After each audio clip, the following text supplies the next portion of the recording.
Hey, what's up YouTube? Dan the Fix-It Man. Got another quick video here for you. I'm going to show you how to change the cabin air filter in a 2016 GMC Sierra. Now it's fairly simple to do. The only thing you'll need is a T15 Torx bit, and all we need to do is open up the glove box here. We're going to need to open the top and the bottom, but we just need to take out these two T15 Torx screws at the top, and then there's two more at the bottom. There's one right here on this side, and then the other one is right here. That's all we need to do is just remove those four screws, and then we can take out the bottom glove box.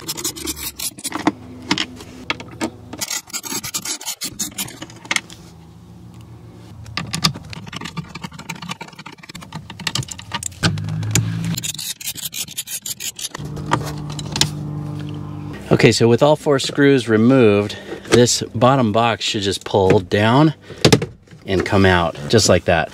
There's just these little snaps or tabs, see right there on either side, in these little openings. Once you have those four screws out, it just pulls out really easy like that. And then let me bring you down here.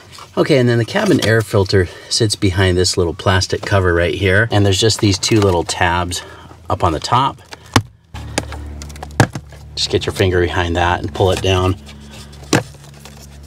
And this one looks like it's all packed with all kinds of stuff. Now this is going to be a good one here. And we just kind of reach in there and grab it with your fingers.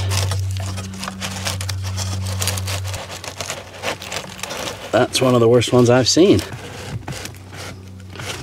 Well, look at that. We are definitely packed full of all kinds of stuff here. So let's get rid of this one and get out the new one. And because that's still so packed full of stuff, I'm going to get the vacuum and we're going to clean that out real well.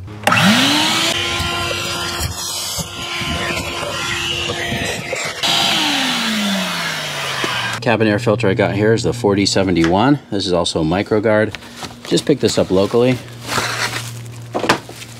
And you can see that it indicates here on the side airflow down. Since all of the debris was on the top, we obviously know that the airflow on this one is passing through the top. So we're going to put that in with the airflow arrows pointing down. Some manufacturers do it a little bit different. Rather than printing airflow with a directional arrow, sometimes they'll have another arrow and it'll say up or down, and that's the way that you would install it. But in this case, they are indicating airflow, so we know that that obviously is going to go this direction. But that's what you're breathing through when you're turning on your air conditioning or your heater in your truck. All the air is passing through there, and that's what you're breathing through. Really not a whole lot of air is probably flowing through there, so this will flow a lot better with the new clean filter. All right, so putting in the new filter is pretty easy.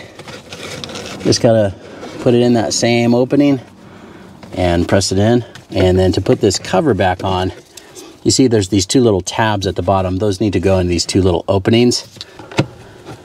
All right, as long as you have these tabs in the bottom lined up, then the top one should just clip in place. All right, and then we can put the lower glove box back on. And remember, just line up these two little tabs here with these two little slots on either end. You can notice here there's also two little tabs that will line up with these holes on either side. Just kind of helps you align it, and it should snap in place like so. And then we can put all the screws back in.